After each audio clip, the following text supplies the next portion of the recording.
Hello everyone, and welcome again to the channel, the Prism Forest School of Small Business. And if you're new here, if it's your first time on this channel, we address issues related to small business and business in general, and we put forward solutions, or we attempt to provide you with solutions to those issues. Today, our guest is Jen Gottfried, and Jen is a mindset coach. And today, let me back up a little. Mindset has been in vogue, I should say, recently. Every coach, therapist, etc., is focusing on mindset, and that is as it should be, because of course having the right mindset, positive mindset, is crucial to being successful in life as well as in business. Now, as today's guest, I want to have Jen focus mainly on how mindset and a positive mindset or a mindset change has been instrumental in success in her business, since she is my first guest in our series of entrepreneurs who are going to be speaking on their journey, their entrepreneurship journey, what struggles they have encountered or not, and what strategies they have used to overcome those struggles and challenges. And when Jen and I first spoke, she had a really great uh, attitude and belief in the importance and positiveness of having the best mindset. So, without any further ado, Jen, please speak to our audience. Tell us a little bit more about what you do, and let's start talking about how what your journey has been like, and where you are today. Thank you for having me. I'm so excited to be here. So I'm Jen. I live in beautiful Canada, close to the Rocky Mountains, and I'm a mindset and business coach. And I am so passionate about helping women start working less while actually making more because I don't know about you, but I didn't start my business to work more than I did in a day job and make less than I ever did. That wasn't the plan. But a lot of us start that way. And this isn't my first business. I actually started my first business almost 15 years ago in my mid 20s. I had come out of college, I had a degree in business and finance, and around my mid 20s, I always knew I was going to be an entrepreneur. So around that time, it just felt like it was the right time. So I took the leap and I started working as a business consultant. Right away, I started getting clients, things were going good. And then I call it the glass ceiling. I hit my glass ceiling. So I got to a point where I was making as much as I was in the corporate world. And then little things started happening to sabotage my business. Like I would lose a client here and then I'd gain a client to make that up. And then I'd feel like, oh, I need to do more. So I started working longer hours, started doing more, started pushing myself to the point where I was working 40, 50, 60 hour plus weeks. And it just felt no matter what I did, I just couldn't break past that glass ceiling. I kept pushing and pushing and pushing. And I did this for 3 years, the pushing and the struggle. And I had been pushing so hard, I actually had a health crisis and I hit what is now called full blown burnout. I literally ended up in the hospital. My body was shutting down. I couldn't do it anymore. So I had to make the tough decision to walk away from my business. And I say that was kind of my turning point because that started me down the path of personal development, something I didn't really know much about at the time, but all these synchronicities, all these people started showing up in my life, started telling me about all these personal development books, and I just dove right in, like head first, and I started reading. And it was a chance encounter with a book called The Big Leap that introduced me to the whole thing around mindset. And after I read that book, it was just like light bulb moment. It's like, oh my gosh, I don't believe I'm worthy of this. Like, I don't believe I'm worthy of success, which got me diving down the path of mindset and uncovering my own mindset blocks. And literally, I can tell you if there was a mindset block, I had it. Like, if someone could say, "Oh, I've got that," I'd be like, "Yeah, yeah." Like, imposter syndrome, not feeling worthy, feeling like as a woman, I can't be successful.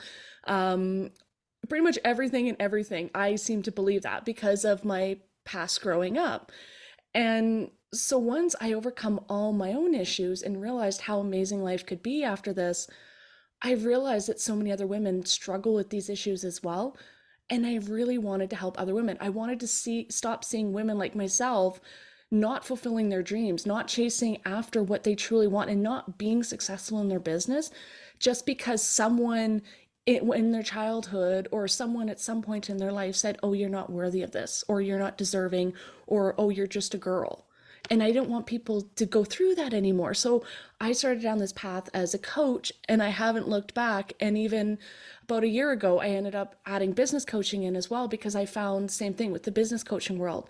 They were teaching strategies that just weren't in alignment. They weren't teaching women how to build a business based off of their needs, their desires. It was hustle, push, spend 46 hours a week, do everything you can to start. And once you build a bit successful business, everything will be good. But Wait, women like, go ahead. no, no, no.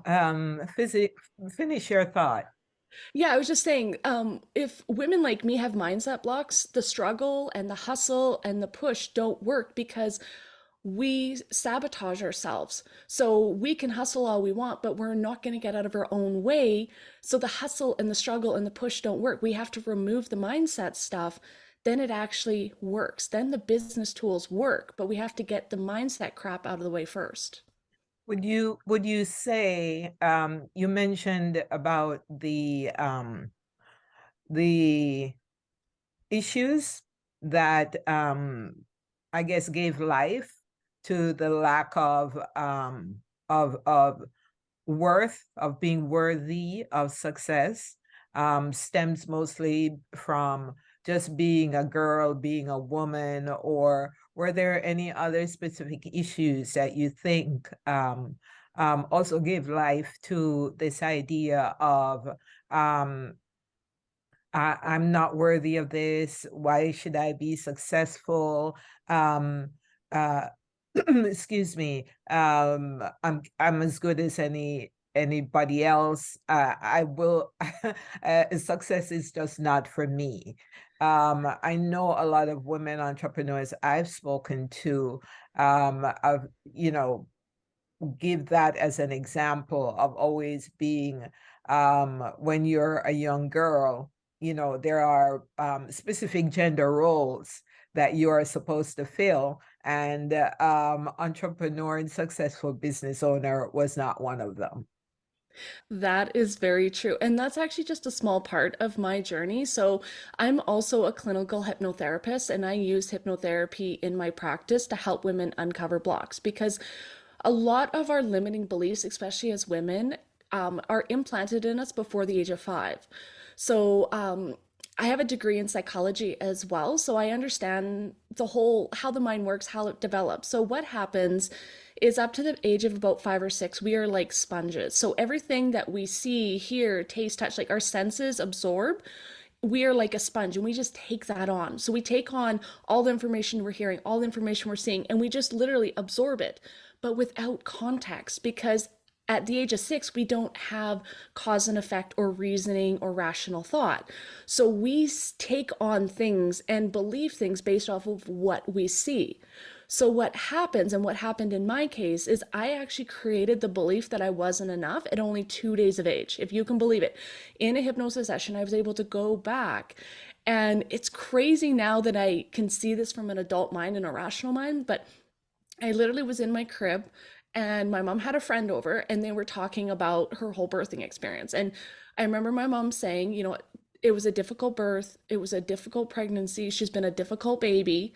So in my mind at 2 days old, I went, "Oh my God, I'm difficult. Oh man, like there's something wrong with me. I'm supposed to be this perfect, loving, like perfect little child, and there's something wrong with me. I'm not good enough." So literally at 2 days of age, I created that belief.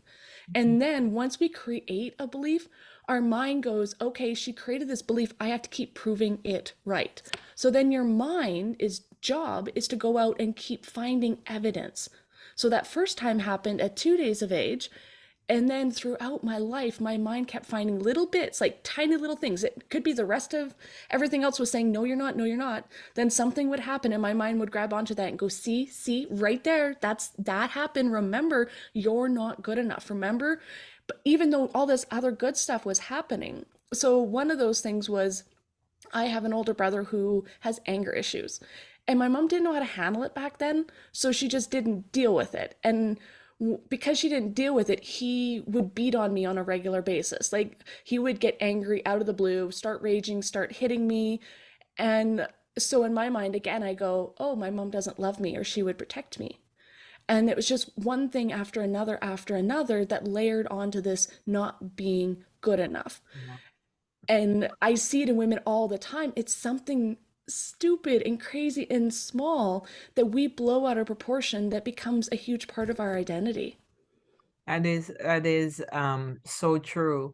And it's really isolating because you retreat into a world where that's that's your only existence, is not being good enough and always pulling on the negatives in your life, rather than, as you say, there are usually good things happening.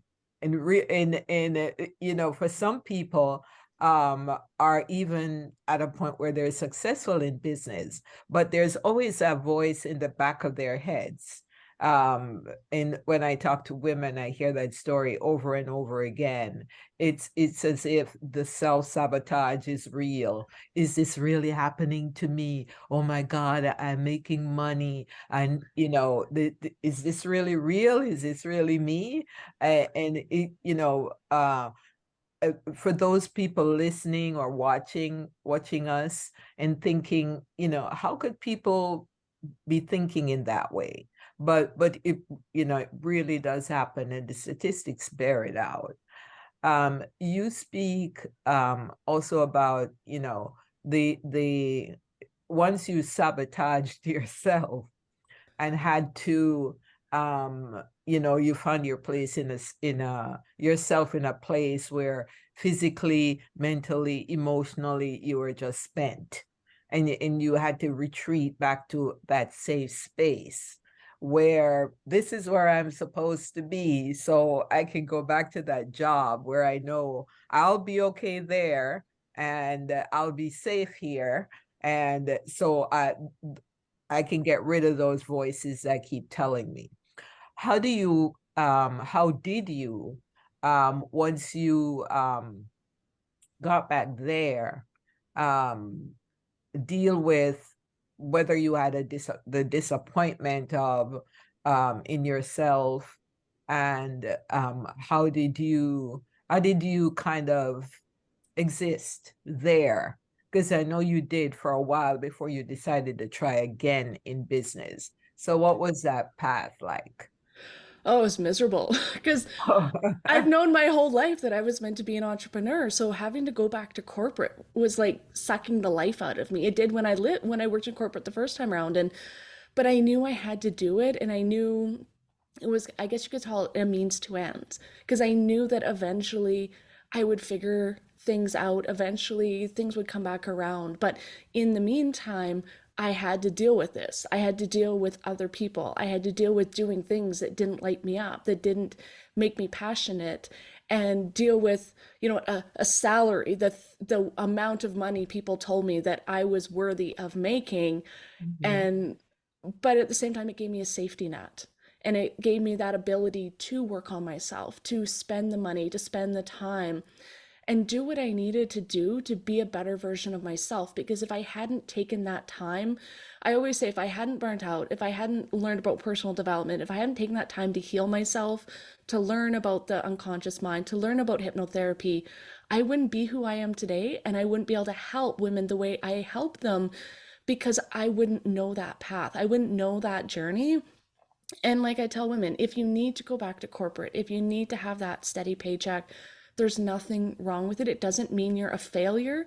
It just means there's some more work that you have to do. And 95% of women don't believe they're worthy enough in some way, don't believe they're smart enough, pretty enough, skinny enough, whatever that enough statement is they're saying to themselves.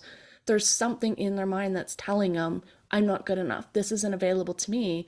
And like me, as long as you have that, you're not going to allow success to happen. So sometimes you need to take a step back, do the work to figure out what's going on there, remove all that garbage out of the way so that you can finally step into who you are meant to be and the business owner you are meant to be and the success you are meant to have. And when you do that, it's like magic happens. Awesome. Now,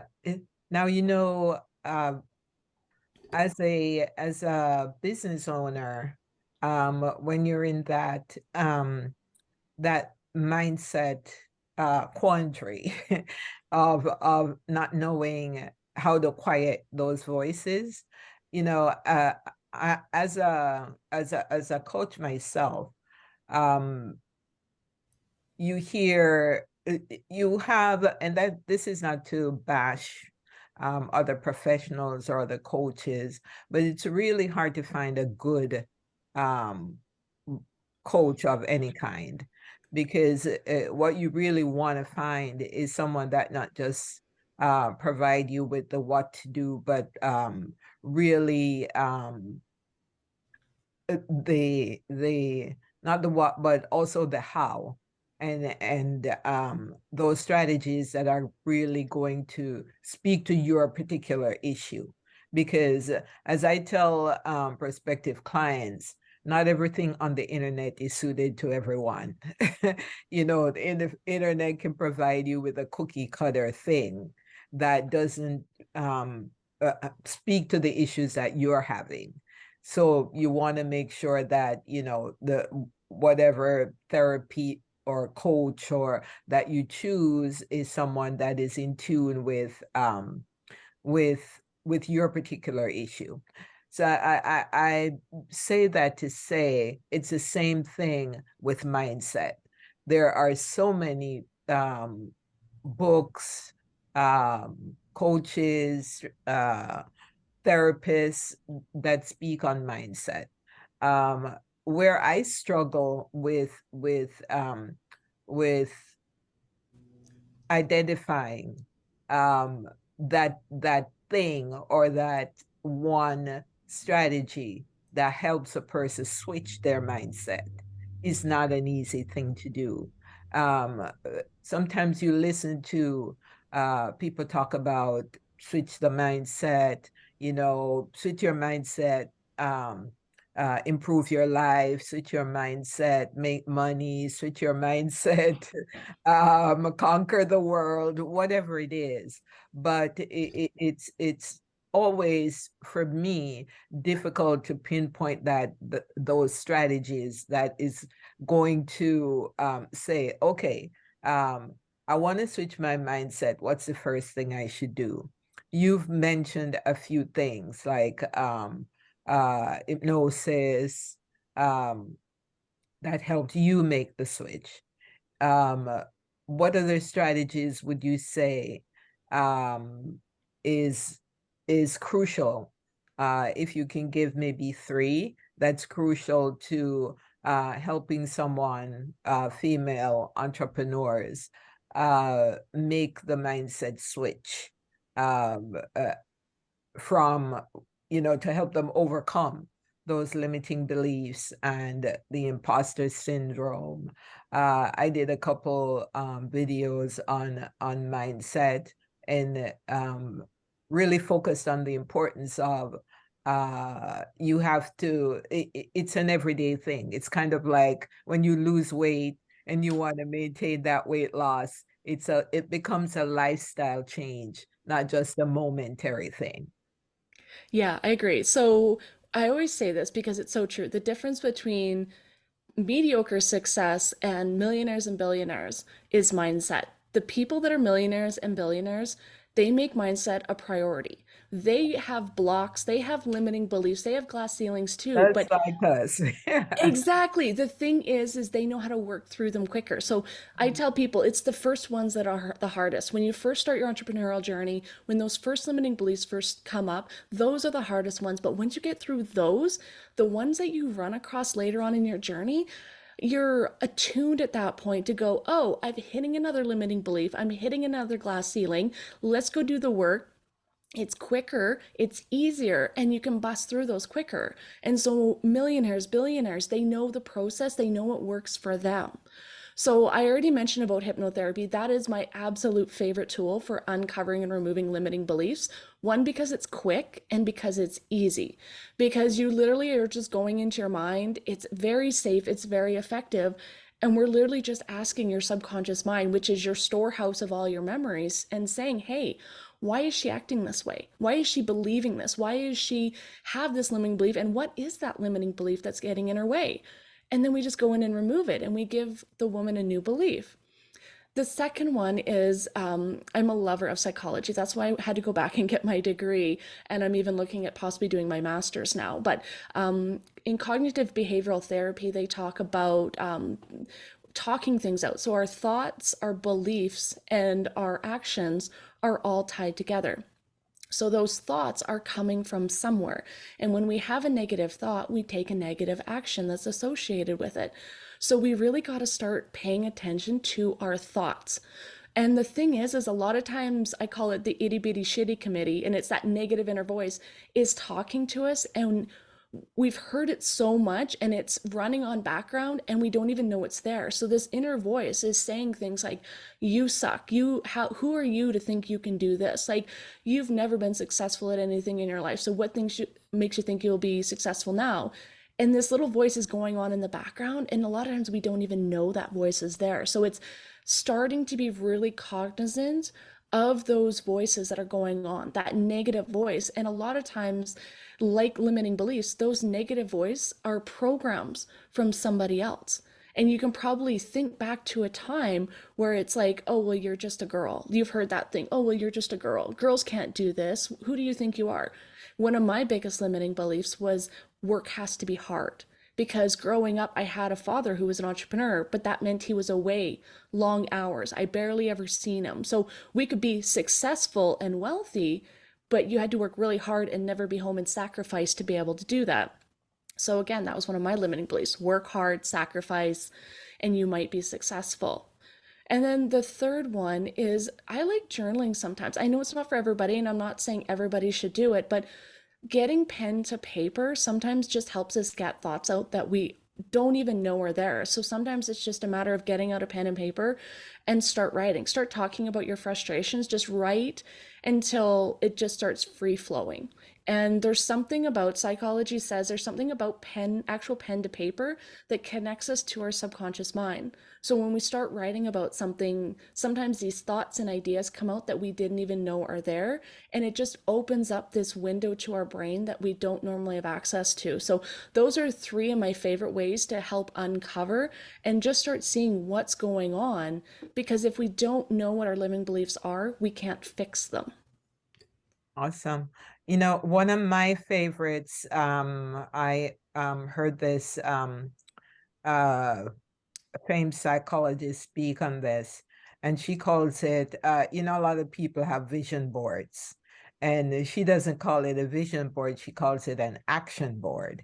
And it's the same concept where you have a board and you put all the things on there that you're aspiring to, or that you if those are your the things you want to achieve in life. And says you have to put it where you see it every day. So it's kind of like a more practical, the practical equivalency of the negative thought. You're replacing it. You have now a positive reinforcement of positive thoughts in front of you. And I find that helps me, because you know, when the negative thoughts, because you know, it's not as if you're intentionally inviting negative thoughts into your head. I heard a professor say once that we're constantly thinking, and something you just can't avoid the thoughts that come into your head. So it's one of the tools. Another tool that I use is I do thought switching. So when a negative thought comes, I immediately replace it, which is what you were just saying. Confront it immediately. I immediately switch to a positive thought or a positive experience or a beautiful experience or something I would love to do that I haven't done yet. And that usually helps.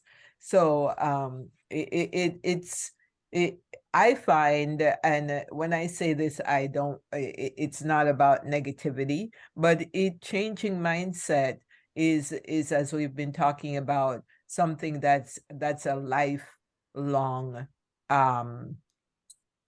it's a lifelong challenge that you have to constantly address. And like you said, the difference between um the unbelievably rich and just being mediocre is really how you think about things, and how you can really make sure you're always in a place of positivity, because we're human beings. We can't always be that, but it is how you react to it that really helps you always stay in that positive lane.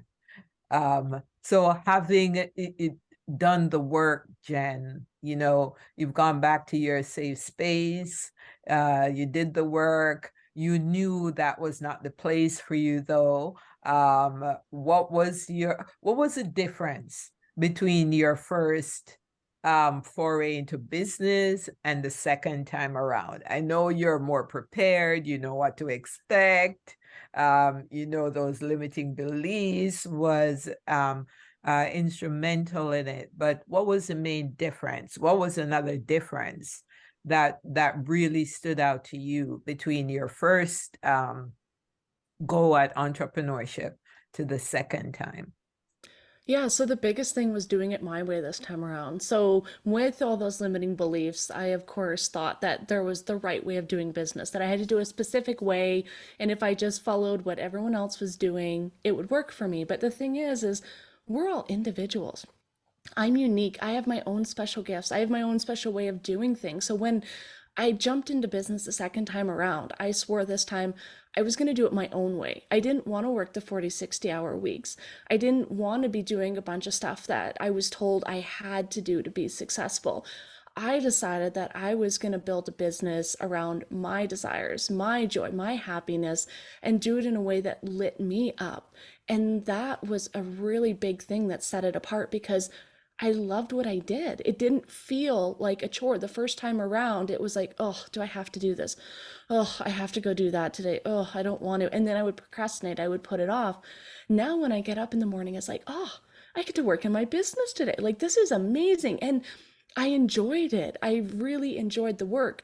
I only worked with people I truly wanted to. I didn't just take on anyone as client. My first business, I had some clients from hell. Like they were horrible to work with, but I thought I had to work with them.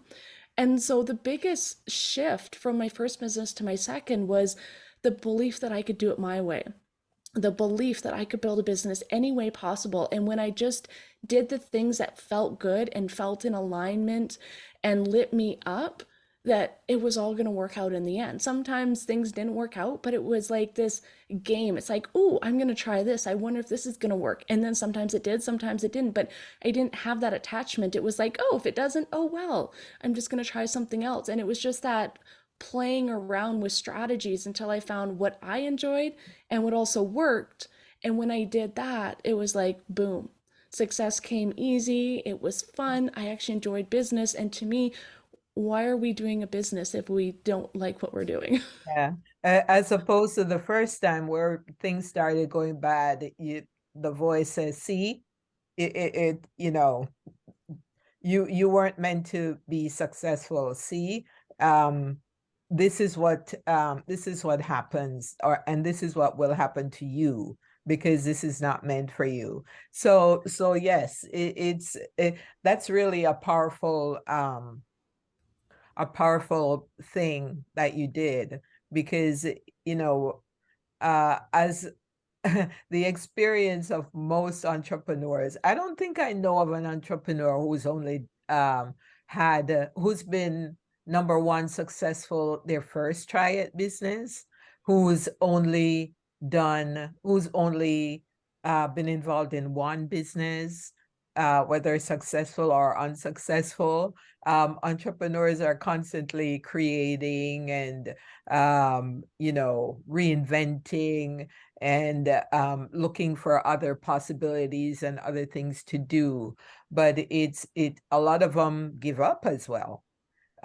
Because of course, the limiting beliefs and the imposter syndrome, it becomes a chore rather than a joy to be in business. And that is so important to be really enjoying what you're doing, and that speaks to or that is as a result of the mindset that you have that creates that joy. Yeah, yeah. It's a key to a business because if we're not going to be happy, why don't we go stay in our day job? Like, we didn't become business owners to run a business that we don't like just because it pays us money. Because a lot of times, if we don't like it, we're not going to work as hard, we're not going to be as passionate, we're not going to make anywhere near the money we probably did in our jobs. So why are we doing it? So I tell ladies, if you're not lit up, there's nothing saying you can't shift, you can't change. Like, tweak your business, tweak your target audience, tweak your offerings until you find something that you truly love and are passionate with, because then it doesn't feel like business. And I know some people say, oh, well, I hate when people say that. That's not right. And I mean, it is work. Business is work. You got to put in the work, you got to put in the effort, but it doesn't feel like work At because you work. enjoy it. Mhm, mhm. It's crazy how you know the it's crazy how the business world works because you once you're in it, you tend to forget why you got into it in the first place. Um, you were in a job, and the reason you left the job is because you weren't happy with it. You hated the job. You wanted to work for yourself. You couldn't stand your boss. You hated the 9 to 5. You wanted, excuse me, you didn't want to sit in traffic anymore. You wanted to spend more time with your family. You wanted to go out there and create. So, whenever I'm coaching someone, I always try to take them back to their why. Why did you leave the corporate job in the first place? Oh, okay, now I remember. This is why I did it. So why, now that I've done what I've done, am I not happy in the choice I've made? And once they go back to that why they did it, the mindset immediately switches to, oh, that's why I did it. And now I can find more purpose and more and they get a renewed energy to now go back and work in their business. It's just amazing how, we've been talking about mindset. It is such a powerful thing. And but it's, you have to be, take some time out of every day to make sure that you have a well mindset. Just like how you pay attention to your physical body or what you eat, you have to really pay attention to your mindset and be intend it, water it, fertilize it, work on it, make sure that you're giving it all the things that it needs to grow and survive, because it really is that one thing that can truly change your life. So Jen, what is tell our audience what's next for you? Anything that you're planning for the coming year that's you're maybe adding to your business? That's number one. And number two, I always I always ask my guests, you know, for them, what does success look like? That's two. And three, how can we be of service to you going forward, whether it's you telling us where people can find you, whether you're you have a podcast, you're a speaker, how can people connect with you? So one, what are your future goals, plans? What did I say the second one was? I forget now. But yeah, let's start with that one. What does success look like? Is number two.